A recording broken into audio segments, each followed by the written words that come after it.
"You're not at war anymore," my sister said the moment she saw my uniform, loud enough for half the parking lot to hear, and I realized before I had even stepped inside my own father's funeral that this day was about to become something none of us would ever forget. My name is Rebecca Lopez. I am 43 years old, and for nearly 21 years I have worn the uniform of the United States Army with more pride than I have ever worn any expensive dress or tailored business suit. My face has aged under desert suns, mountain winds, and long nights inside command centers lit only by computer screens and maps, leaving faint lines around my green eyes that never seem to disappear, even after coming home. My chestnut brown hair was secured into the same precise low military bun I had worn for countless ceremonies, inspections, and memorial services, because discipline had long ago become less of a habit and more of a language my body spoke automatically. The polished dark blue dress uniform resting neatly on my shoulders wasn't something I had chosen to impress anyone. It was the last promise I had made to my father. 2 weeks earlier, I had stood beside another flag-draped casket while saying goodbye to soldiers who would never see their families again. Less than 48 hours after returning stateside, I received the phone call telling me my father, Harold Lopez, had passed away peacefully in his sleep after a long struggle with heart disease. Before he died, he left one simple request with the funeral director. "If Rebecca comes home, tell her not to wear black. Tell her to wear the uniform that made me proud every single day." I hadn't questioned him. I simply packed my dress blues, booked the first available flight, rented a dark gray SUV at the airport, and drove nearly 3 hours through rural Pennsylvania until the familiar stone church appeared beyond rows of maple trees already beginning to turn gold. The parking lot was almost full when I arrived. Luxury SUVs, polished sedans, and expensive pickup trucks filled nearly every space. My older sister, Gianna Lopez Cox, had always been good at organizing events that looked perfect from the outside. She believed appearances solved almost everything. At 46, Gianna still carried herself like someone attending a charity gala instead of a funeral. Her designer black dress fit flawlessly, a pearl necklace rested neatly around her neck, and not a single strand of her caramel blonde hair had escaped the careful styling she was known for. As soon as she noticed me stepping out of the SUV, her expression hardened in a way I hadn't seen since we were children arguing over things that no longer mattered. She looked me up and down, pausing on the polished brass buttons and service ribbons across my chest before shaking her head with visible disappointment. "Rebecca, seriously?" she said while folding her arms. "You're not at war anymore." Several relatives stopped their conversations long enough to glance toward us. I smiled politely, closed my vehicle door, and adjusted the white gloves tucked beneath my left arm. "Good morning, Gianna," I answered quietly. "Dad wanted me to wear this." She let out a short laugh that sounded painfully out of place in the silence surrounding the church. "No," she replied. "You wanted to wear it. This isn't a military ceremony.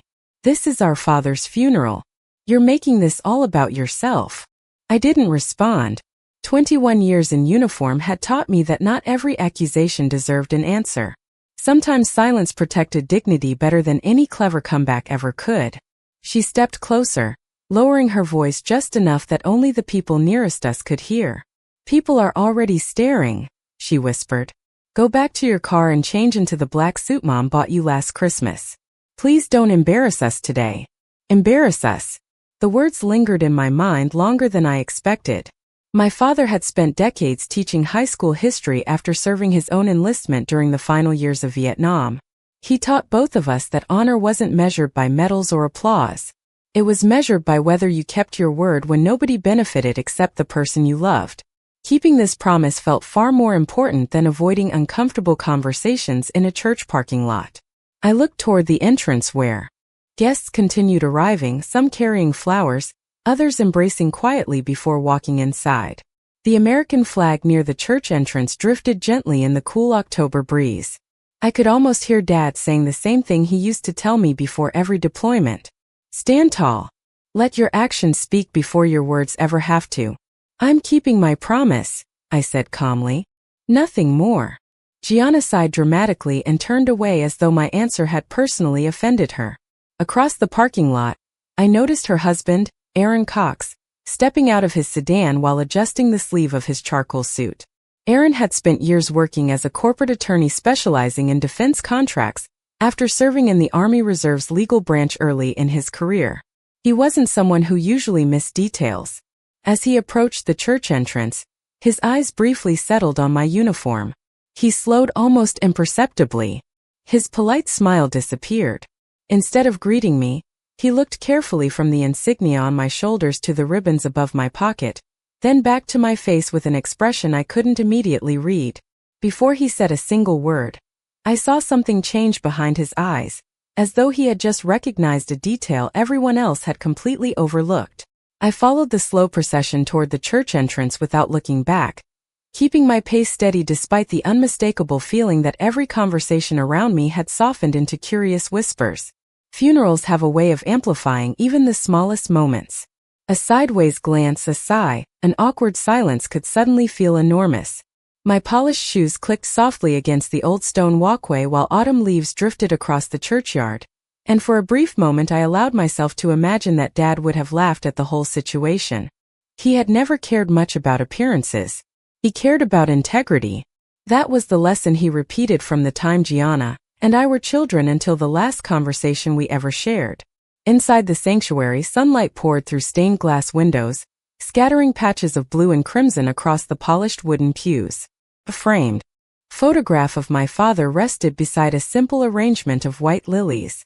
He wore the same gentle smile I remembered from every birthday, every graduation, every deployment farewell.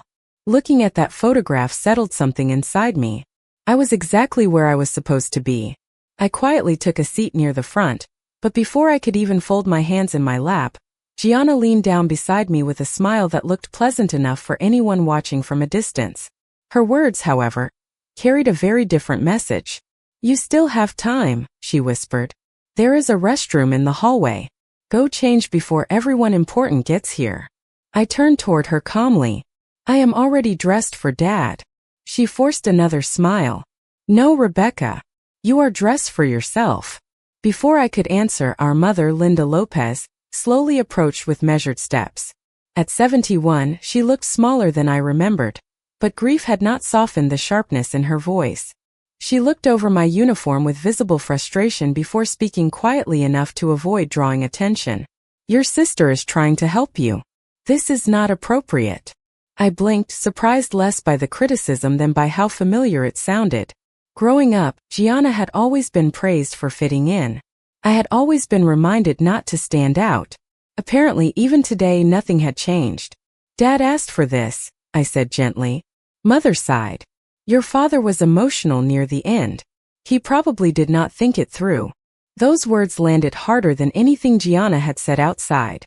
My father had been many things. Emotional, certainly.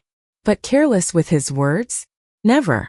Before I could respond, the funeral director, Grace Nolan, quietly approached us with a sympathetic expression.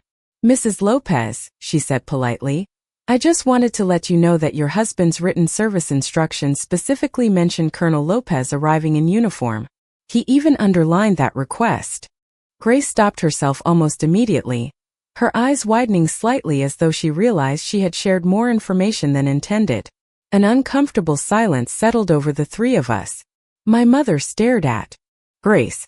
Gianna looked equally confused. Neither of them commented, perhaps because neither seemed to notice the single word Grace had accidentally spoken. "Colonel." Grace quickly excused herself to greet another arriving family before either of them could ask questions. I lowered my eyes toward my folded gloves, saying nothing. Sometimes people hear exactly what they expect to hear. Other times, grief simply dulls their attention. Either way, the moment passed without anyone confronting it, but I noticed someone else had been standing only a few feet away. Aaron. He had not interrupted. He had not moved. His expression remained carefully controlled, yet I could almost see his mind assembling pieces that no one else realized existed. As a defense attorney, he had spent years reviewing military documentation, contracts, and personnel records. Unlike most civilians, he understood rank structure, insignia, and protocol. His eyes briefly settled on the eagle insignia resting near my shoulder before drifting downward across the service ribbons above my pocket. He frowned ever so slightly, almost as though something refused to fit the picture Gianna had spent years painting of me. The organ began playing softly, signaling guests to take their seats. Conversations faded. The sanctuary filled with quiet footsteps and restrained emotion as friends, neighbors, former students, and distant relatives settled into the pews. Several older men wearing veteran organization pins nodded respectfully in my direction as they passed. I returned each nod with the same quiet courtesy. None of them asked questions. They simply acknowledged the uniform the way veterans often acknowledge one another, without needing explanations. Halfway through the opening hymn, I caught Aaron looking toward me again instead of the printed program resting in his hands. This time his attention lingered on the distinctive combat badges positioned above my ribbons. His brow tightened. Then his eyes shifted back to the photograph of my father. I could almost hear the silent calculations happening inside his head. Dad had served decades ago. I had been away for years. Gianna always described me as someone who worked somewhere on a military base. That story suddenly seemed much too simple. As the pastor began speaking about my father's lifelong commitment to honesty and service, I felt my throat tighten. Every word reminded me why I had come. Not to defend myself. Not to correct misunderstandings. Not to prove anything. Only to honor the man who had believed in me long before anyone else did. Yet while everyone else focused on the eulogy, I noticed Aaron quietly unfold the printed memorial bulletin. His eyes stopped on a single line beneath my name in the list of surviving family members, and for the first time since I had arrived that morning, the color visibly drained from his face. I kept my eyes on the pastor while pretending not to notice Aaron's growing distraction. Years of military service had taught me to recognize when someone was quietly reevaluating everything they believed about a situation. He was no longer looking at me with casual curiosity. He was studying details. That difference mattered. The memorial bulletin remained open in his hands, and although I could not read the page from where I sat, I knew exactly what had caught his attention. My father had personally reviewed every line before his health declined. Beneath my name, instead of listing only my city of residence like the others, he had insisted the program include the words, United States Army. It was a simple acknowledgement, nothing more, but to someone familiar with military customs, it invited questions that my family had spent years avoiding. The pastor spoke warmly about Dad's years as a history teacher, describing how he believed character was revealed not during moments of comfort, but during moments of sacrifice. Several former students smiled through quiet tears as stories of his patience and generosity filled the sanctuary. I smiled too, remembering the evenings when he sat beside me at the kitchen table helping me prepare for West Point interviews, telling me that leadership began long before anyone ever gave you authority. He never once asked me to become successful. He only asked me to become trustworthy. That memory steadied my breathing. When the congregation rose to sing Amazing Grace, I stood with everyone else, carefully holding the hymn book in my gloved hands. As voices blended together beneath the high wooden ceiling, I noticed Aaron quietly step one pace closer across the aisle. He was not trying to interrupt the service. He simply wanted a better angle. His attention settled once again on the eagle insignia near my shoulders, then moved toward the row of ribbons across my chest. His expression tightened. I recognized the exact moment he stopped assuming and started remembering. During his years in the Army Reserve Judge Advocate General Corps, he would have attended ceremonies where senior officers wore uniforms nearly identical to mine. The arrangement of decorations, the placement of qualification badges, the understated precision of every detail was not random. It followed regulations that experienced military personnel learned almost instinctively. I could almost hear him asking himself the same silent question over and over. If she is only a civilian employee like Gianna always claimed, why is every part of that uniform exactly right? Halfway through the hymn, our eyes met for only a second. I offered the same polite nod I would have given anyone else. His response came a heartbeat later, slower than before, almost hesitant. Respect was beginning to replace certainty, although he had not yet reached the conclusion waiting just beyond the evidence in front of him. After the music ended, everyone returned to their seats. The pastor invited friends and family to share brief memories. Several neighbors stood first, telling stories about my father's volunteer work, his habit of fixing bicycles for neighborhood children, and the annual Veterans Day presentations he organized at the local high school. Then an elderly man slowly rose from the third pew. His silver hair was neatly combed, and although he relied on a polished wooden cane, his posture remained remarkably straight. I recognized him immediately. Frank Donovan. Dad had spoken about him countless times. They had served together as young soldiers decades earlier before building separate lives back home. Frank walked carefully toward the lectern while the sanctuary grew completely silent. He smiled at my father's photograph before speaking. Harold never talked much about himself. He began with a gentle laugh. He always preferred talking about his daughters. My throat tightened. Frank looked briefly toward Gianna before turning his attention to me. The last time Harold and I had coffee together, he told me something I have never forgotten. He said, "One daughter followed my footsteps. The other walked farther than I ever could." Several guests smiled politely without fully understanding what he meant. Gianna shifted uncomfortably beside our mother. Frank continued. He never measured success by money or titles. He measured it by service. And he believed both of his daughters still had time to understand that. His words lingered in the quiet sanctuary long after he stepped away from the lectern. I lowered my gaze, trying to keep my emotions under control. Dad had never compared us to create division. He simply hoped one day we would appreciate each other's different paths. Sadly, that day had not yet arrived. During the closing prayer, I noticed Aaron discreetly remove his phone from his inside jacket pocket before immediately stopping himself. He looked toward the altar, then quietly slipped the phone away again, almost embarrassed by the impulse. He was trying to verify something. I knew it. But the church was hardly the place to begin searching military records or professional biographies. The service concluded with the quiet dignity my father deserved. Guests slowly formed a line to offer condolences before moving toward the fellowship hall where a luncheon had been arranged. I remained near the casket for a final private moment, resting one gloved hand lightly against the polished wood while silently thanking Dad for every lesson he had given me. As I turned to join the others, Aaron unexpectedly stepped into my path. He spoke softly enough that no one else could hear.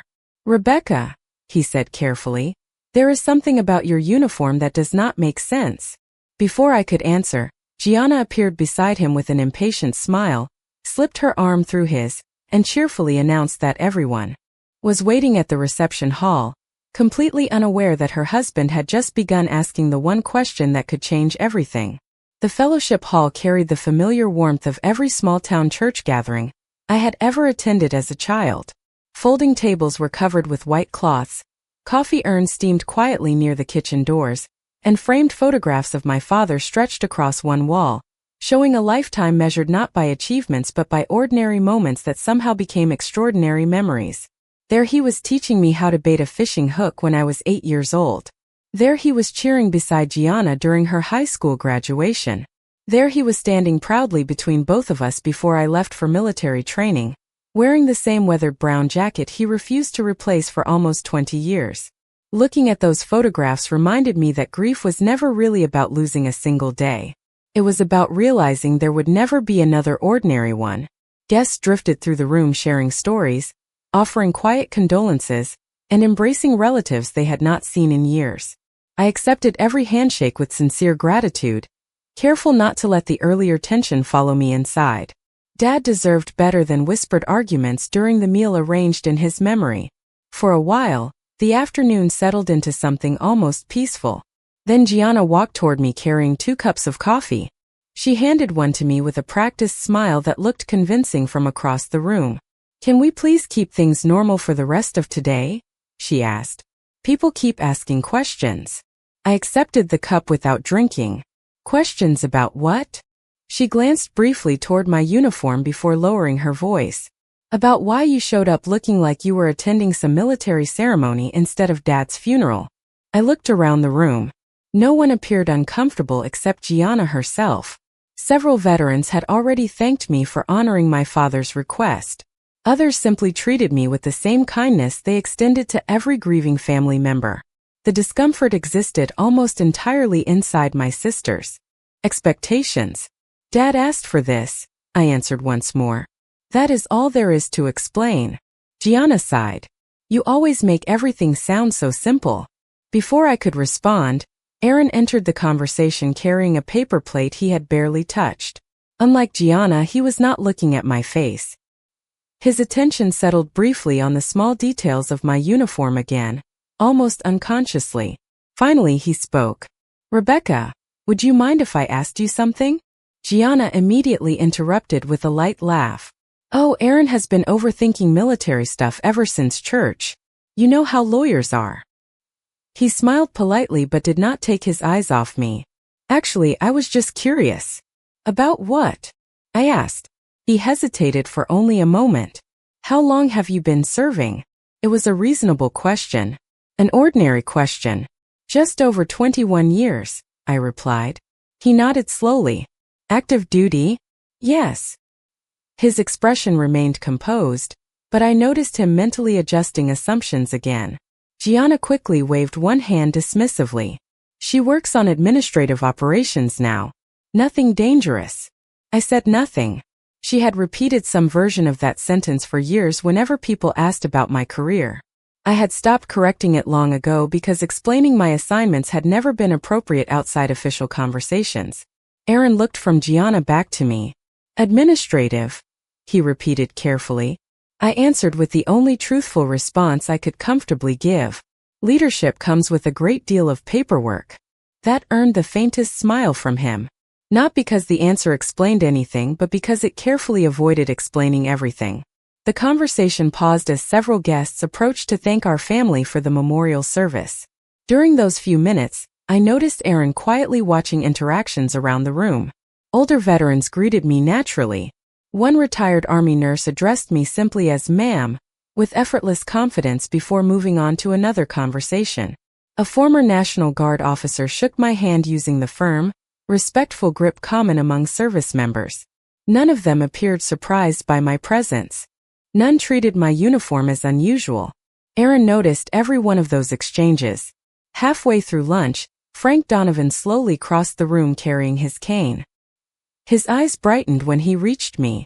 "Rebecca," he said warmly, "your father would have loved seeing you here today." "Thank you, Frank." He looked at my uniform for only a second before giving a subtle nod that carried decades of shared understanding. "You honored him exactly the way he hoped." I smiled gratefully. "That means more than you know." Frank started to continue walking, then stopped as though remembering something. "By the way," he said thoughtfully, "I finally found that photograph Harold kept talking about." Before I could ask which photograph, he reached into the inside pocket of his sport coat. Gianna barely glanced up from her conversation across the room, but Aaron instinctively turned toward us. Frank carefully unfolded an old photograph with yellowed edges and handed it to me. It showed my father standing beside me several years earlier during a formal military ceremony. We were both smiling. Dad wore a visitor badge clipped to his jacket. I wore the same style of dress blue uniform I had on today. Frank chuckled softly. Harold always carried that picture because he said it was the proudest day of his life. Aaron leaned slightly closer without realizing he had done so. His eyes focused on the image for barely 2 seconds before every trace of color left his face. He was no longer studying the uniform I wore today. He was staring at the rank clearly visible in the old photograph, and I could see the exact instant recognition finally overtook uncertainty. Aaron did not say a word for several long seconds. He simply stared at the photograph in my hands as though every assumption he had carried into the church that morning had suddenly become impossible to defend. The faded picture had been taken almost 4 years earlier during a formal ceremony at Fort Liberty. My father stood beside me wearing his favorite brown sports coat with an unmistakable expression of quiet pride. I was standing at attention in my dress blue uniform, and although the image was not especially large, the silver eagle insignia on my shoulders could still be seen clearly by anyone who knew exactly what they were looking at. Aaron knew. I watched him inhale slowly before looking from the photograph back to my uniform, then to my face, repeating the same sequence twice more as if hoping he had overlooked something obvious. Finally, in a voice barely above a whisper, he asked, "Rebecca, when was this photograph taken?" Frank answered before I could. "That was during her promotion ceremony. Harold talked about it for months afterward." Aaron swallowed. "Promotion?" Frank smiled warmly. "Yes. Biggest day of Harold's life if you asked him. My eyes remained on the photograph. I could still remember Dad insisting on shining his own shoes that morning because he wanted to look respectable standing beside me. He had joked that if the army expected perfection from its officers, then they deserved a father who looked halfway presentable. The memory almost made me smile. Across the room, Gianna noticed the small group gathering around us and casually walked over with our mother beside her. "What is everyone looking at?" she asked cheerfully before reaching for the photograph. Frank handed it to her without hesitation. Gianna glanced at it for only a second before shrugging. "Oh, that old picture." She laughed lightly. Dad loved carrying that around. She looked toward me with the same familiar confidence she had worn all afternoon. He always exaggerated Rebecca's job because he was proud of her. Aaron slowly turned his head toward his wife. "Exaggerated?" "Of course," Gianna replied casually. Dad always made it sound more impressive than it really was.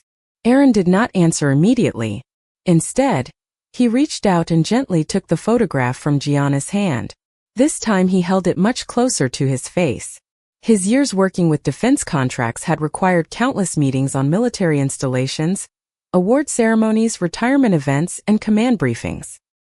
He had spent enough time around senior officers to recognize details that most civilians would never notice. His eyes focused on the insignia again, then the service ribbons, then the command identification, badge barely visible above the pocket. His breathing slowed noticeably. "Gianna," he said carefully, "did Rebecca ever tell you what rank she holds?" My sister laughed again, although this time it sounded slightly forced.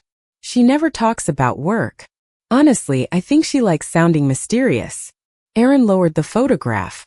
"That is not what I asked." The room around us continued buzzing with ordinary funeral conversations, completely unaware that a much quieter conversation had begun changing direction. Gianna folded her arms. "Why does it matter?" Aaron looked directly at her. "Because uniforms matter." A silence settled over our small circle. Even my mother looked slightly puzzled now. Aaron turned toward me once more. "Rebecca, I hope you do not mind me asking one direct question." I answered honestly. "Go ahead." He hesitated only briefly. "Have you been wearing this same rank for several years?" I could have answered with a simple yes. I also knew exactly what that answer would confirm. Instead, I chose the same restraint I had practiced all day. The Army updates records whenever promotions occur. Aaron nodded slowly, almost smiling to himself. It was not frustration. It was recognition. He no longer needed me to answer directly. His own experience was doing the work for him. Frank looked between the two of us with mild curiosity before excusing himself to greet another family friend. As soon as he walked away, Aaron quietly stepped half a pace closer. His voice became even softer. "Rebecca, I served in the Judge Advocate General Corps Reserve for almost 8 years. I attended enough promotion ceremonies to recognize command insignia when I see them." I remained silent. He continued studying the eagle insignia on my shoulders before glancing once more at the old photograph.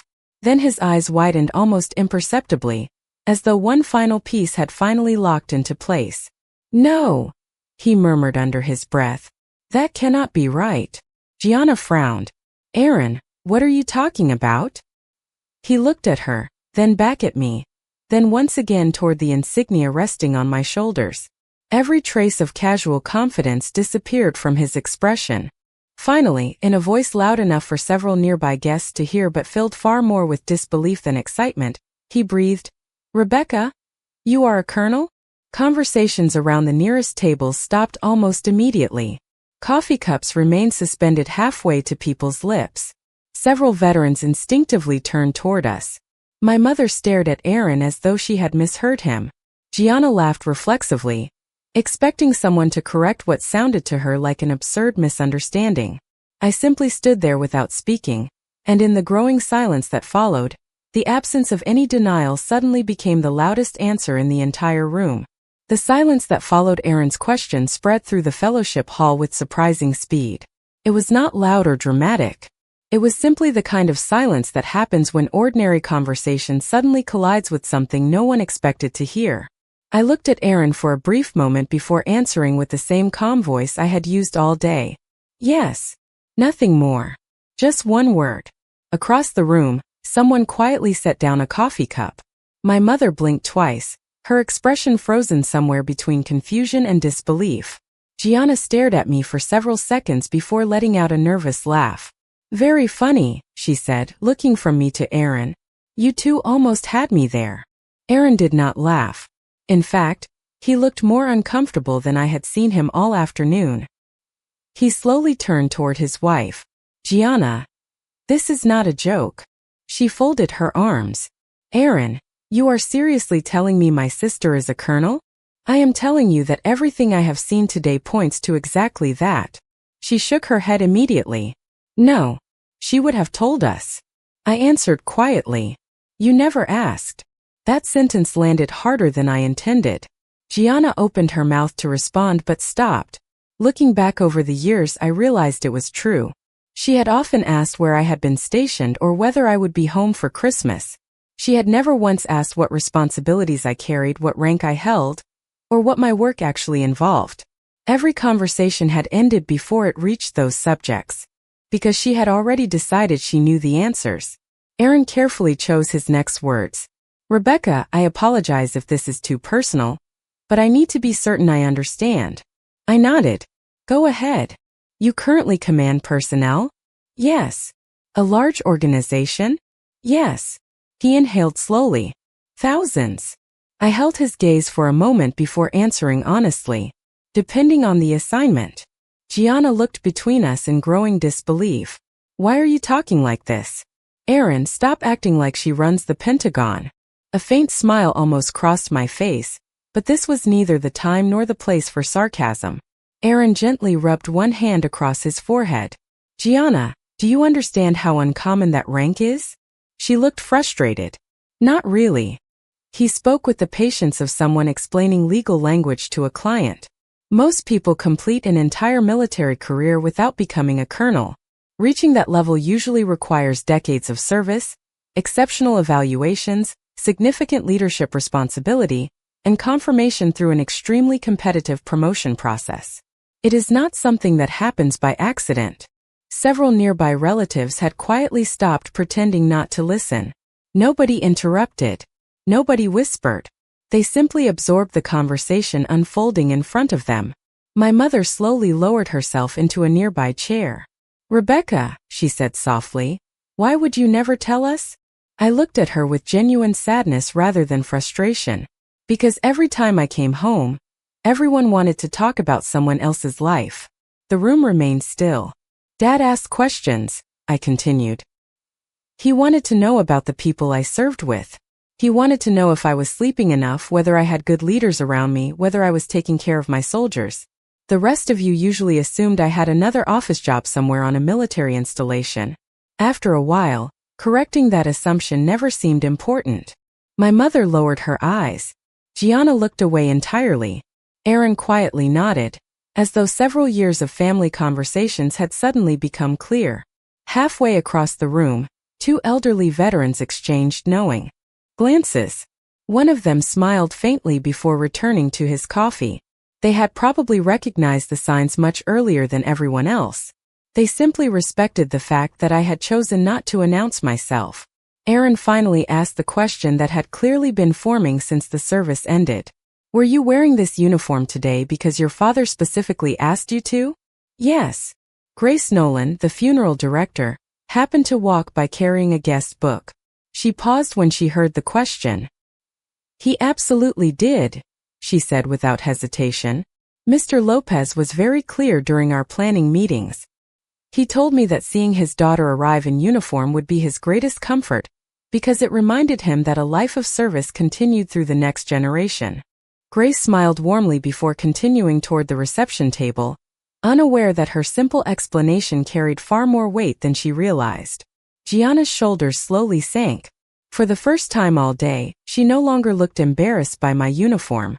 She looked embarrassed by her own words. She quietly remembered asking me to change clothes in the parking lot only an hour earlier. I did not remind her. She remembered without any help from me. Aaron remained silent for several long moments before extending his hand toward me. There was nothing theatrical about the gesture. It was simple, respectful, and sincere. "Rebecca," he said, "I owe you an apology. I should have recognized the signs much sooner, and I certainly should not have allowed assumptions to replace respect." I accepted the handshake with quiet gratitude. "Thank you." Before either of us could say anything else, an elderly voice spoke from behind us. "Young man," Frank Donovan said as he slowly approached with his cane, "if you think finding out she is a colonel is impressive, wait until you hear what Harold used to say whenever anyone asked him which accomplishment made him proudest." Every face in the room turned toward Frank as he reached into the inside pocket of his jacket once again, this time holding a carefully folded letter that none of us had ever seen before. Frank carefully unfolded the letter with both hands, smoothing the worn paper against the palm of his jacket, as though it were something far more valuable than the faded ink suggested. The room grew completely quiet again. Even the conversations at the far end of the fellowship hall faded into silence, as people sensed they were about to hear something deeply personal. Frank adjusted his glasses before looking toward me with gentle eyes. "Harold gave me this about 6 months ago," he said. "He told me that if he was no longer here someday, and if the right moment presented itself, I should read it aloud. He never explained what the right moment would be." Frank smiled softly. "I think I know now." My mother slowly clasped her hands together while Gianna lowered her eyes toward the floor. Aaron remained standing beside me without saying a word. Frank unfolded the final crease and began reading. "If you are hearing this, then I have already gone home. First, thank you for honoring my family by being here. Second, if Rebecca arrived wearing her uniform, then she kept her promise, exactly as I knew she would." My throat tightened immediately. Dad's words sounded so much like his voice that for a moment I could almost picture him sitting in his favorite chair at home with a history book resting across his lap. Frank continued reading. "Some people will look at that uniform and see medals. Some will see rank. Others may see attention.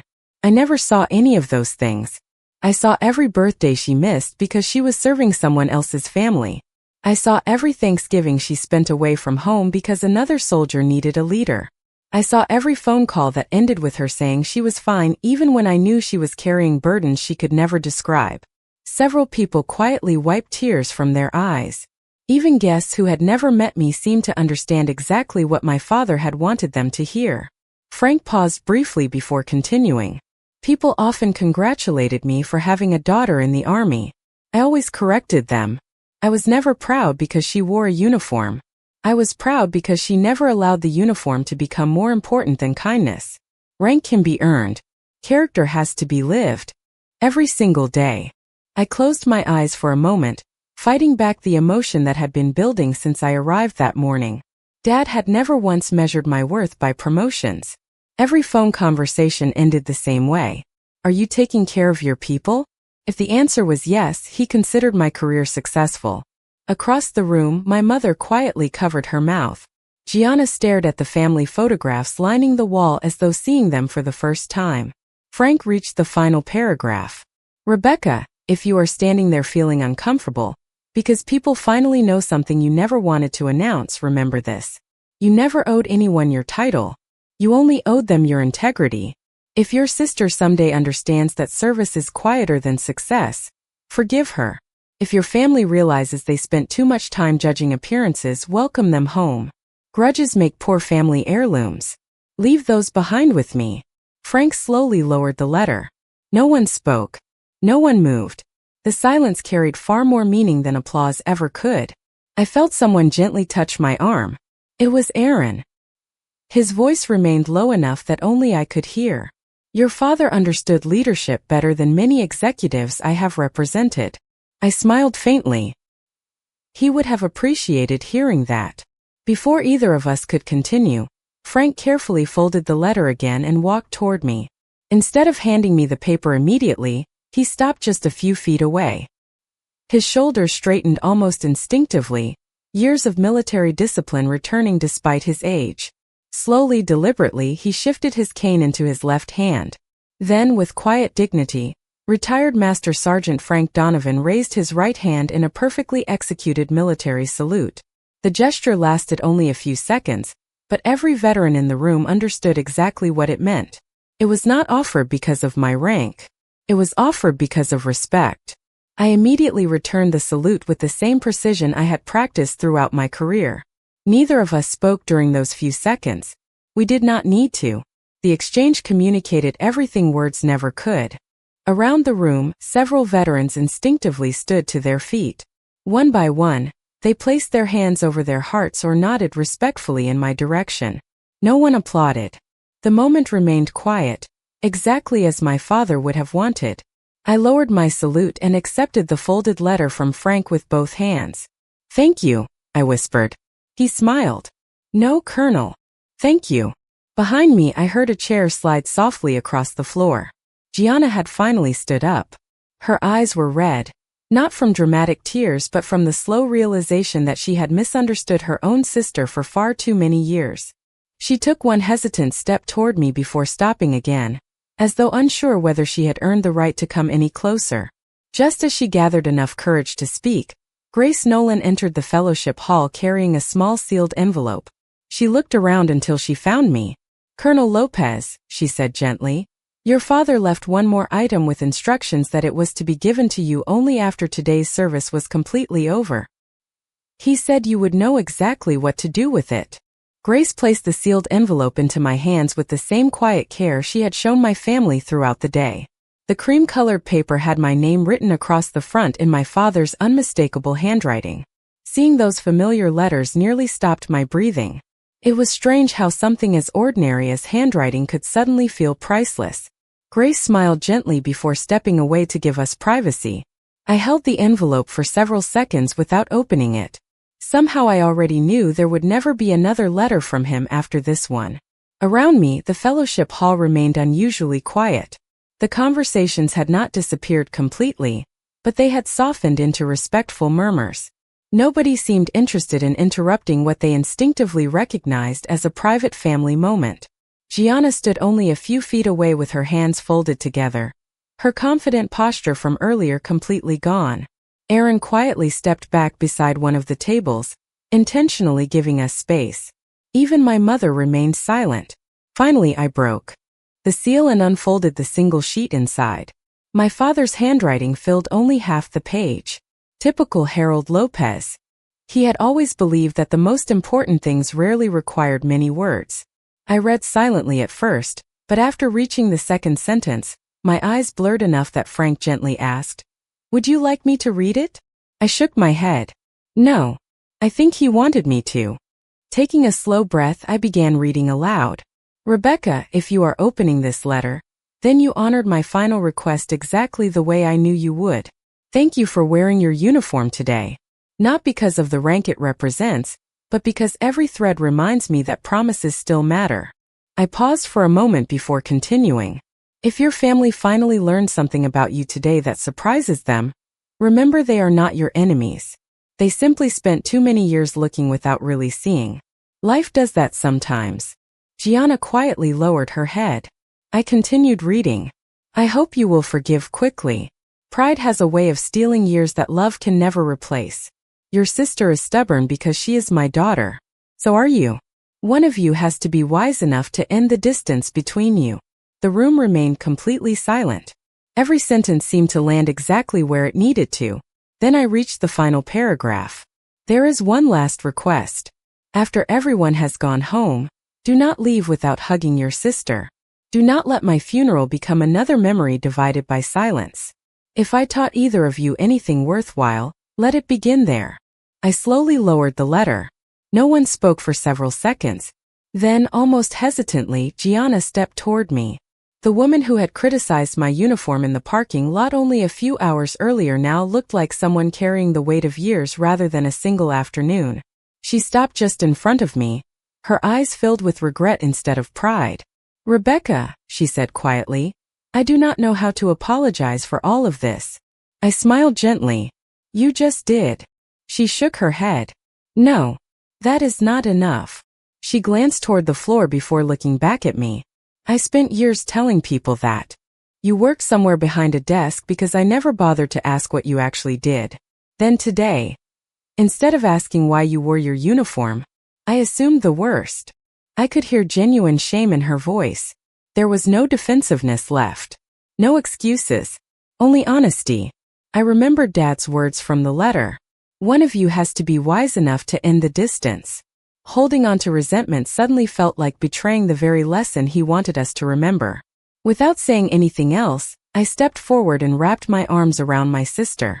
She immediately embraced me just as tightly, and for the first time in years, neither of us felt the need to explain ourselves. Across the room, I heard my mother quietly begin to cry. Aaron looked away for a moment, giving us the dignity of privacy even in a crowded room. When we finally stepped apart, Gianna managed a small smile through her tears.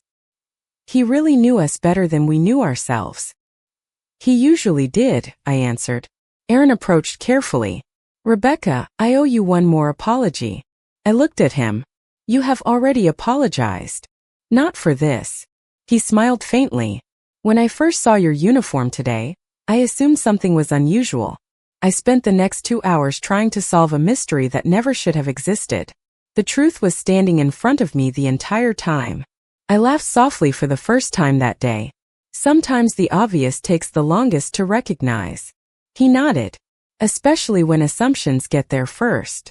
One by one, relatives began saying goodbye before leaving the church. Several veterans stopped to shake my hand respectfully. Others quietly thanked me for honoring my father's wishes. The afternoon gradually settled into something peaceful, almost healing. As the last guests prepared to leave, Grace returned once more.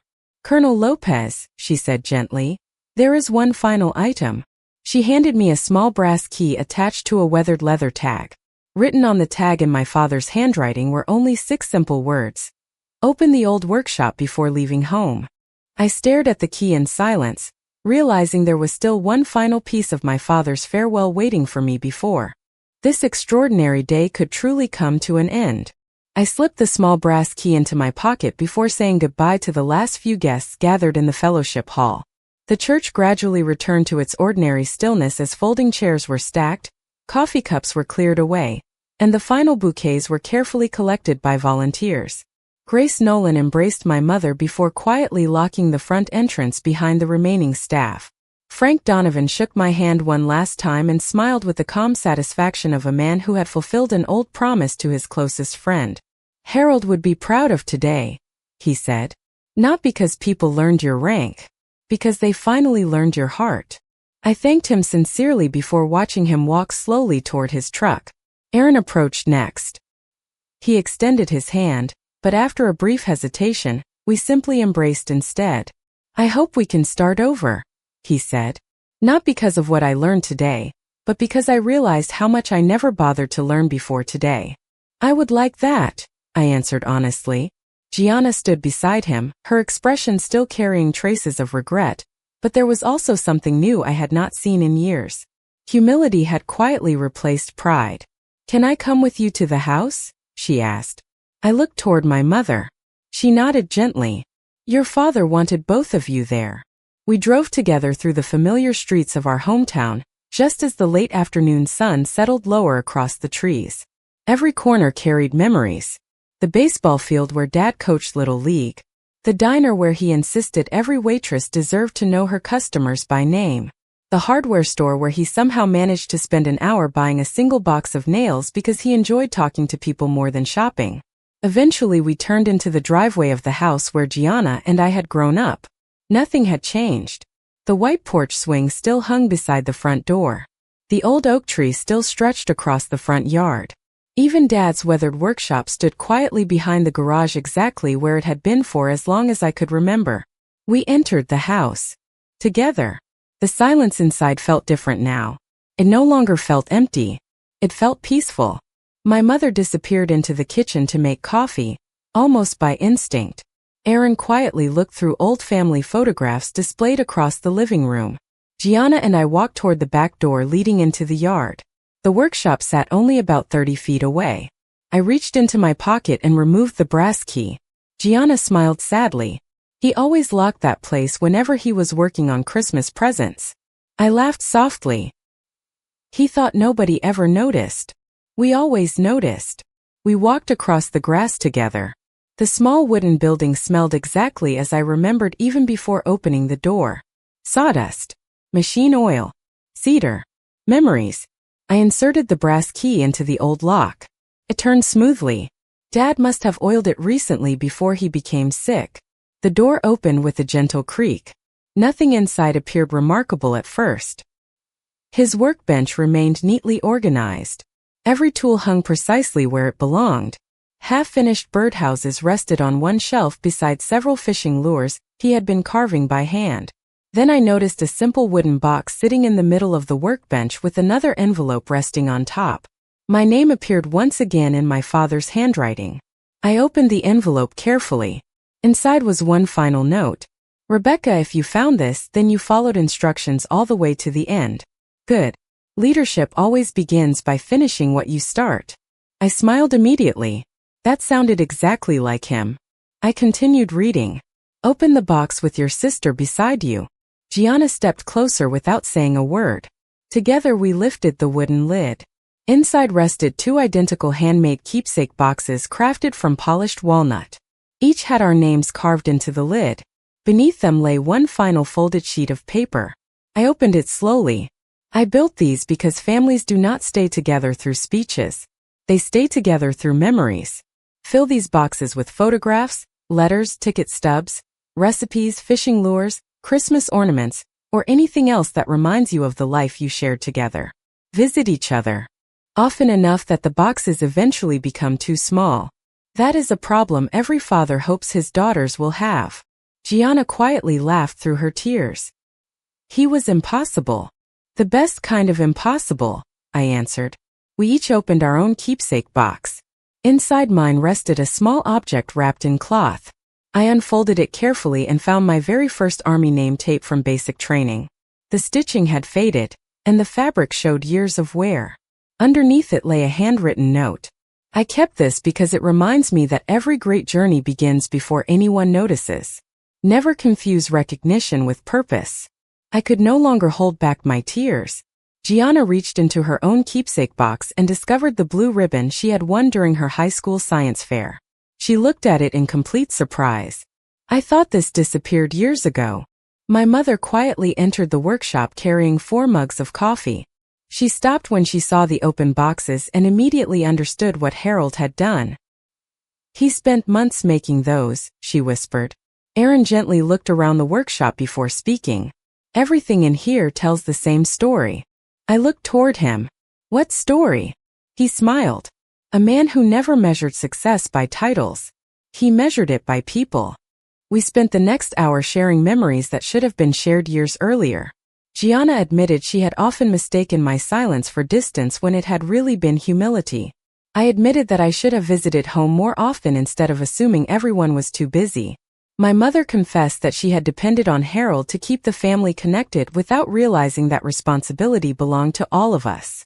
Aaron promised he would never again assume he understood someone's life simply because he understood their profession. As evening settled across the yard, we stepped outside together.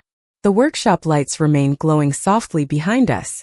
I looked once more at the old building where my father had quietly built gifts instead of collecting praise.